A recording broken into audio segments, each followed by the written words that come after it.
Isn't that much bigger than yours. Good morning, She Is Me conference. I'm so happy to have you here again on day 3, and our speaker now is Aisling Clardy. Aisling, you have the floor. Thank you, Lisa. Thank you so much. And warm welcome to everybody. Warm welcome to you, wherever you are in the world listening, whether you're listening to us here live in this moment or you're listening to the recording. And I am so thrilled to be with you and to share with you my journey of compassion. And I'll start with a question. Have you ever considered your human values? What are your values, or what are the virtues that guide your life and your decisions, that drive your interactions with others and drive pretty much every action in your life? So for me, compassion is one of my core values, and I am absolutely convinced that compassion as a collective core value throughout the whole world will absolutely transform our world. I'm convinced of this. And unless have been living in a cave, I'm pretty sure you can look around in the world around you. You could turn on the news in any moment, go onto social media, and really look around and see that there's a huge, huge need for compassion in our world. There's a lot of separation, a lot of fear, and a lot of discord, essentially. And for me, when I this need for compassion, what I mean by that is that compassion is this love with understanding. That imagine a world where every person is realizing that they are an embodiment of love, that love is their essence and it's something that radiates from them. And from that place, we can look at others with understanding. That we are empathy in action. That even we can look at another that we fundamentally disagree with and still have love, be in love, and acknowledge or accept that there are different views, there are different values, or whatever it is. And because there's a shift that's happening on the world right now, and I know we can look around and think it's chaotic, that everything is collapsing. But what's really happening is that there is this huge, huge shift that's occurring. We're moving from living in this fear-based paradigm where fear is what drives a lot of what we do, a lot of what we say, a lot of how we react and respond to the world. And we're moving into this paradigm of love.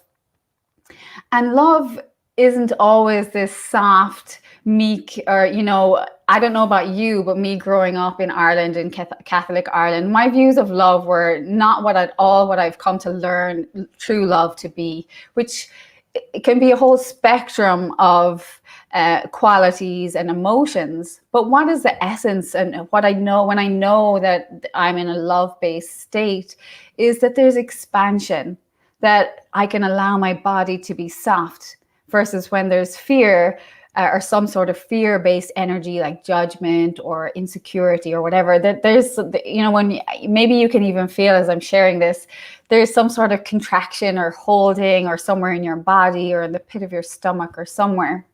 So love is this expansion and openness and compassion as a love with understanding, as a quality of love, a love-based quality. And on the other hand, the fear and the judgment that is often, judgment is often a barrier to compassion. The Dalai Lama says that we need compassion and human affection, not only to survive, but that these qualities are the ultimate sources of success in our lives. So what does that even mean? Compassion, human affection, and caring kindness as a success for life. It would make you wonder if we're even living in the paradigm where this is even a possibility. And so for myself and my journey, and what I'll be sharing with you about my journey with compassion. So as an academic myself, I work at a university, at a UNESCO research center, and, as a disability and human rights advocate. I'm also a spiritual aspirant, and I've dedicated my life to serving humanity in whatever way I can, in using my skills and my service. And so inside of all of this, and compassion is a topic that is very, very close to my heart and to my mind. And it's something that I have on numerous times in my life made a commitment to be a total embodiment of. And I must share with you that I have made many, many mistakes as I've stumbled along this path of what compassion actually is, what true compassion is, and what that looks like in my life. So it has taken me anyway, some humility inside of this path as well. And as much as I have learned about what compassion is, I have also learned a lot about what compassion is not. So, for example, in the beginning, I confused compassion with helping and wanting to fix others. And at times, there's even times in my life where I've enabled others, I've enabled unhealthy behaviors, I've even enabled abuse that was directed at me, even all under this false misunderstanding of what compassion is, all under this umbrella of trying to help or fix people. And this suite of behaviors, patterns, is often described as codependent behavior patterns. And of course, being inside of the suite of behavior patterns, I often used to attract people then who would take advantage of me, or, in times even abuse me physically, and all under this misconception of what compassion actually is. I feel like I could almost write the book of misconceptions about compassion. And so I'm going to share with you a little bit, maybe some of my journey something may resonate with you, or maybe even potentially inspire you in some way. And so coming back to what compassion actually is. So for me, and what I've learned is that it's love with understanding. It's tenderness. It's empathy in action. It's really a kindness and a caring for yourself, for others, for humanity as a whole. And as I was saying shortly a while ago, one of the major lessons that I had was that compassion is not sympathy. It's not this helping or fixing others, the people in my life, that it's really about acceptance, accepting what is inside of myself, and accepting others, even if I fundamentally disagree with them, or even if I truly believe that I have a solution to their problem, which, as you may even hear, is still inside of that helping, fixing paradigm. And I must add, as a disclaimer, so the role that I played in my family growing up, I was that helper, fixer person, so much so that my youngest sister used to even call me her other mother. So I share that to give some context for how this misconception came up for me, and how it was just almost a natural progression or a mistake that I would have gone down in my learning what compassion is. And maybe if you found yourself playing a similar role in your family, this may resonate with you. Or maybe if you find yourself surrounded by people all the time who are always needing you, or, that there's something in the boundaries there, this may resonate with you. So my first major lesson is, so my older sister, she developed MS, multiple sclerosis, which is a progressive neurological condition, and it affects people in many different ways. So she had a very aggressive form of this condition, and she had a really difficult time accepting this diagnosis. From that first session with her neurologist, she absolutely refused all medical support or medical intervention in any way, up until the week before she died, actually. And she refused to use a wheelchair, even for years after, when she actually needed one. Nobody in the family was allowed to even mention MS. It was just, it just wasn't safe to mention, and so you kind of get the picture. And of course, in the early days, so I lived next to her, and of course, me being the helper, the fixer, I put on my cape and I got to business, and I'm like, yeah, this is gonna be great. It's perfect. I can just be helping her, So I used to go in and give her a hand with some things, and stuff that she just basic support around the home, around the house, and shopping and things like that. And And as much as she wanted and needed the support, I triggered her immensely, and I really couldn't understand why. And it was really difficult and painful for me because I was in this fixer helper person. I was totally unconscious about patterns. I was totally unconscious about that there was really no other way for me to be at that time, because that was just the way it was. Maybe, I don't know, wherever you are in your journey of self-development, you might recall a time in your life where it just was the way it was. There was no other way of being. And so this was quite painful for me, and it took me a while to realize, and maybe even kind of in retrospect, I got the point where I realized that, oh, she obviously she had her own stuff going on. I'm not denying that for 1 second, but she could sense that I felt sorry for her, and she just did not want that in her. She just didn't want to be around that, and I understand that now. And I really drove her crazy, to the point that she just asked me to leave her alone. So she just cut me out, and so that was really difficult for me, as you can imagine, being this helper, this fixer kind of a person. And there's my sister needing support, needing help, and she just didn't want it. So it was a major turning point in my life. And so I honored her request. I had the awareness to realize, this is what she really wants. And if I really do love her, it's not about me, to honor her request. So I went away. I committed to myself to heal myself, the aspects of myself. There was a lot of pain obviously coming up, and I committed to working on myself so that I could truly be able to support and truly, I was asking myself this question of what is real love here? What is real compassion here? And starting to see that, oh, somewhere inside of me, that my ego is being triggered here. So maybe it's not all about her. And so this was really when my journey of compassion went to the next level. So I had to really reflect deeply on that aspect of my ego, that the helper.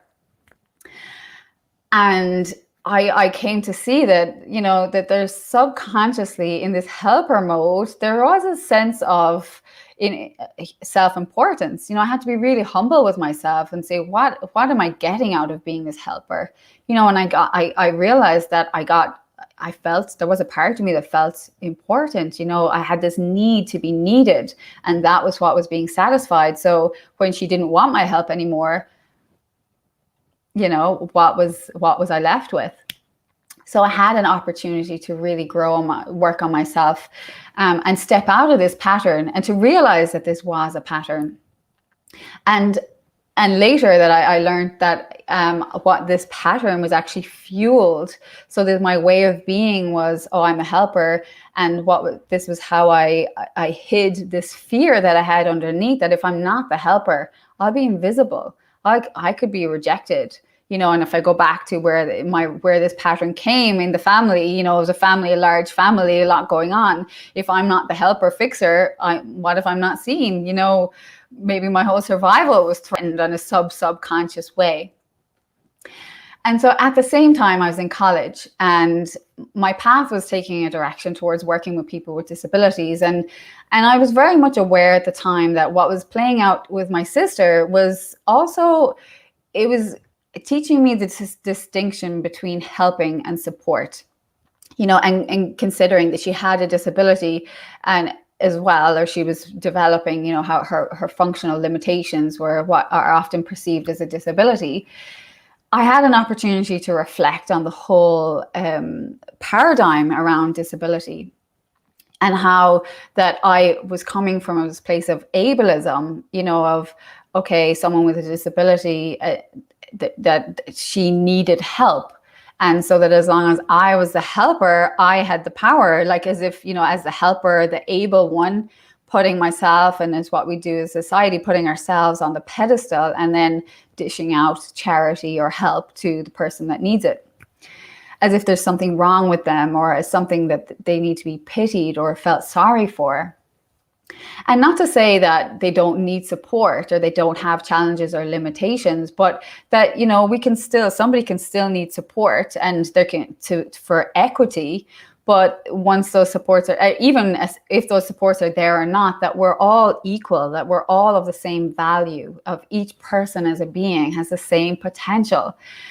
And realizing that this, whereas the help, that's what that is, the discrepancy with the power, as long as the person with the power, or the helper, has all of the control. But when we're really seeing each other as equal, and we're actually supporting the person that we're wanting to support rather than help, that's empowering, and that we really have to accept their choice.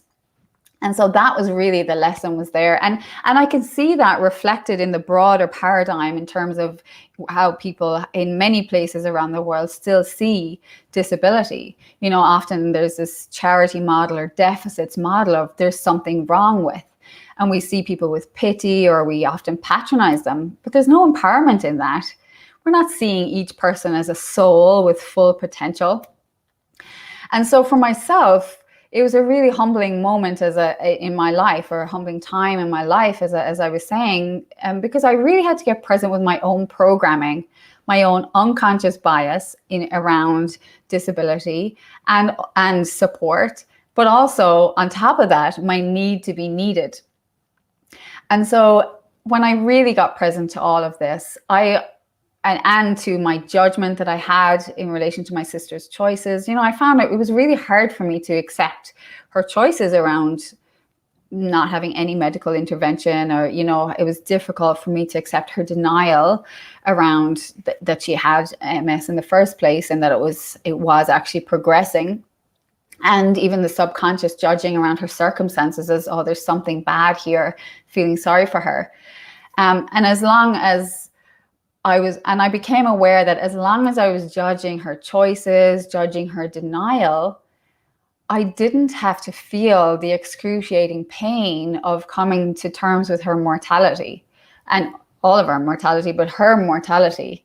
I could see that her physical functioning was in decline. I could see how scared she was, and I loved her dearly. And I could see that, while in the meantime, she was making choices that were making it even more difficult for her. And this was excruciating, and I really had to feel all of this pain, to be able to fully accept her circumstances, that maybe her circumstances were so hard for her to accept that she couldn't accept them. Maybe it was too much for her, and to really step into her shoes with empathy, with compassion, empathy in action, this compassion, and fully accept and support her choices, and to become okay with that. And this was what I had to do. And it was absolutely heartbreaking. I felt like my heart was in the shredder. And at the same time, inside of all of this pain, because as long as I was judging her, as long as I had, judgments about, oh, I wish she'd just come out of denial, it's da-da-da-da-da, I didn't have to go there. But then when I had to go there, the agonizing pain of that. But on the other side, I realized inside of that heartbreak and getting really present to it, my heart and my capacity to love and for compassion expanded and expanded beyond anything I had ever experienced, or beyond anything I could have even imagined. And this compassion began to ripple out into every area of my life. It was something that began to emerge from my heart. And it really shifted everything inside of me. It shifted how I see other people. It allows me to even still have compassion for others. Whereas up until that point, there was a resistance of the uncomfortable emotions, the painful ones. And as this shift emerged inside of myself, and more acceptance of my sister, it did shift our relationship as well. Of course, naturally, it had to. I didn't see her still as much as I would have liked. She still wanted her space, but I got okay with that. There was an actual freedom that emerged, and it was a true love, actually. When we did meet, there was respect there. There was compassion, and she did allow me to support her. Say if ever we went out for a family, if we went out to a restaurant or family get-togethers, she knew that given that I was working with people with disabilities and I knew how to support, I had a lot of experience supporting people with activities of daily living and mobility and such, that it was me that she would ask to help her. And I can remember in those moments, there was never any, I can recall the distinction from before when it was like, oh, I'm helping, I'm fixing her, to in those moments being with her. I can remember just the love that was there. I just loved her so much to be able to be with her and to support her in a way that she needed. And I feel that love for her even right now as I share this. To be able to express love through action. And that was really compassion in action in my experience. And even up to the point where when she died and being with her throughout, I was so present to the love that was there and the peace and the caring that was there between us and the tenderness. And that it was okay. The judgment was gone. It was pure, pure love. And this experience of humanity, of this is the most human experience on the planet. We all go through the death process, and it's something that's so much avoided and resisted, even conversations around it, because it's painful and, we don't know how to deal with it. But I have to say, in my life, it was one of the most profound, peaceful, loving experiences, even though it was heartbreaking. There was a lot of pain, there was tenderness, and it's the humanity, and so that was my major. And I can thank my sister Karen for really my soul's journey and my human journey in terms of compassion in my life. And it didn't end there. I still had to learn more about compassion. But, from that experience and from that real human experience, even in terms of my career, I was able to, and I do embed the true teachings of compassion and real empowerment into training programs that I now lead and facilitate in terms of teaching people how to include people with disabilities respectfully and in an empowering way.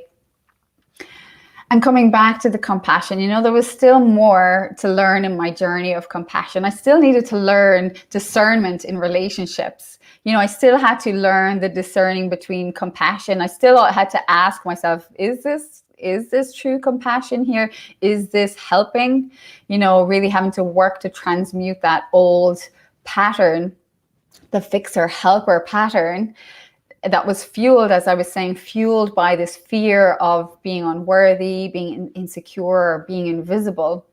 And I learned this pattern, this method of seeing my behavior patterns and the patterns in my personality in this kind of more energetic, esoteric way from my teacher, Her Holiness Sai Ma.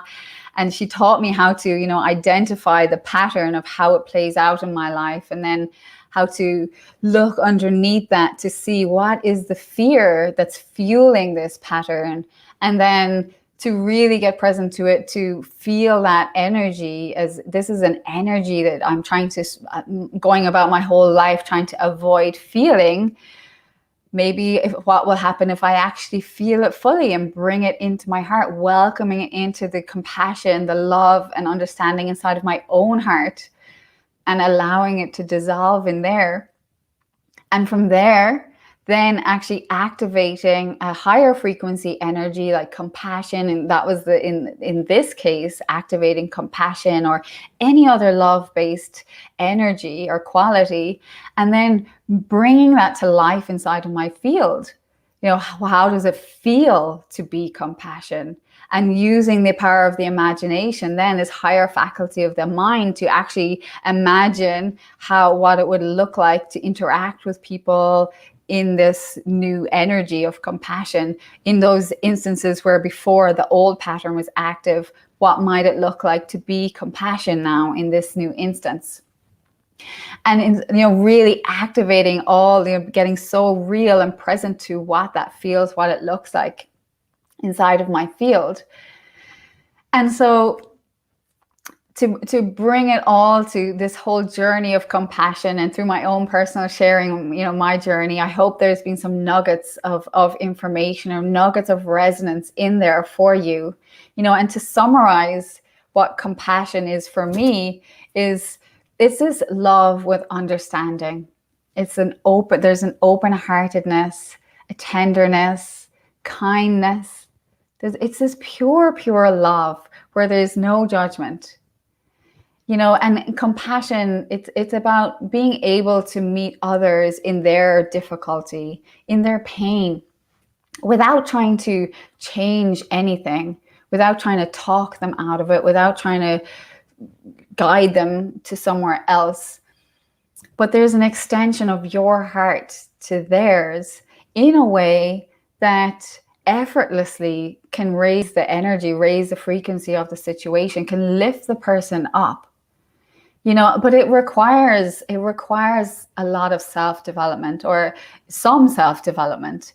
It requires us to be able to be comfortable inside of our own painful emotions, so that then being able to feel fully our uncomfortable emotions, rather than when we're in the resistance. I don't want to feel this uncomfortable emotion, so we shut that off, which means then we also have to shut off the other. I can't be available for them because they're triggering this pain inside of me that I haven't actually dealt with. Or sometimes they may not be even triggering a pain of something that's happened. They may be triggering, this person has been through something. Maybe they've, I don't know, had a miscarriage or had a death in their family, and that's something I'm really afraid of happening. So they're triggering that fear inside of me. So rather than feeling that fear and welcoming that into my heart, we shut that off, which means we also have to shut off the other.